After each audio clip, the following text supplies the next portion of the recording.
Hi, hello, నమస్తే. Welcome to BRK education channel. నేను Taruni. Arun Kumar UPSC economy faculty and mentor మనతో పాటు ఉన్నారు. కాంపిటేటివ్ ఎగ్జామ్స్ గురించి మరిన్ని విషయాలు సార్ని అడిగి తెలుసుకుందాం. నమస్తే సార్. సార్, కాంపిటేటివ్ ఎగ్జామ్స్కి ఎకానమీ ఎలా ప్రిపేర్ అవ్వాలి? సో చాలామంది స్టూడెంట్స్ ఫేస్ చేసే ప్రాబ్లం ఏంటి అంటే ఎకానమీ దగ్గర చాలామంది ఈ ప్రాబ్లం ఫేస్ చేస్తూ ఉంటారు. సో ఎకానమీని హార్డ్గా ఫీల్ అవ్వడము, లేకపోతే దానిలో కొత్త టర్మ్స్ చూసి భయపడము. ఓకే, సో దానిలో ఉన్న డేటాను చూస్తూ భయపడిపోయి నాకు రాదనుకోవడము. సో ఇలాంటివన్నీ ఫీల్ అవుతూ ఉంటారు. సో ఫస్ట్ ఆఫ్ ఆల్ ఈ ఫీలింగ్ని వదిలేయాలి. ఎకానమీ కూడా యాజ్ యూజువల్ ఒక సబ్జెక్టే. సో అదేమి పెద్ద హిస్టరీ కానీ ఎన్వైర్మెంట్ కానీ సో పాలిటీ కానీ సో వాటిలాగానే అది కూడా ఒక సబ్జెక్టే. సో దీన్ని మీరు అర్థం చేసుకోవాలి.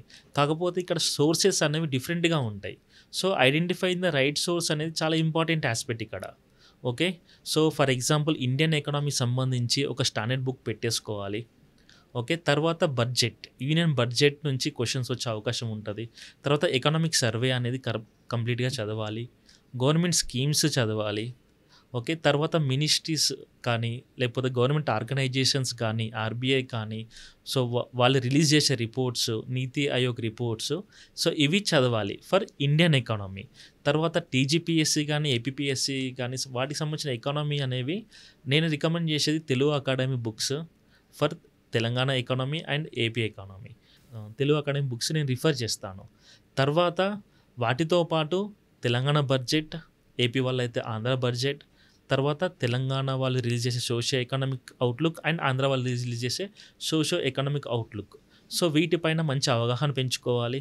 అండ్ గవర్నమెంట్ రిలీజ్ చేసే ఈచ్ అండ్ ఎవ్రీ పాలసీ, ఒక పాలసీకి సంబంధించిన ఆబ్జెక్టివ్స్ ఏంటి, ఓకే, సో దానికి సంబంధించిన డేటా ఏంటి, ప్రీవియస్ కంపారిటివ్ అనాలిసిస్ అనేది ఇంపార్టెంట్.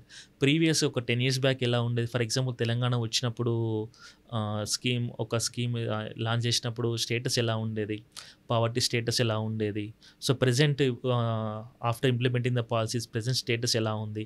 సో ఈ కంపారిటివ్ అనాలిసిస్ చేయడము, సో ఇలాంటివన్నీ చేస్తూ ఉండాలి. అండ్ పాలసీస్ పైన ఎక్కువ ఫోకస్ పెట్టుకోవాలి.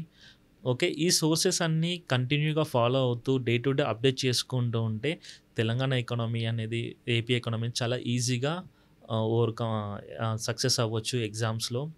సో వీటన్నిటి ఫాలో అవుతే ఎకానమీ అనేది చాలా ఈజీగా అందరూ అటెంప్ట్ చేయవచ్చు. సార్, గ్రూప్ ఎగ్జామ్స్లో ఎకనామీ గురించి మాట్లాడుకుంటున్నాం కాబట్టి అయితే ఎకనామీకి సంబంధించిన క్వశ్చన్స్ ఏవేవి రాబోతున్నాయి సార్? సో ఎకానమీ అనేది చాలా వ్యాస్ట్ సబ్జెక్ట్.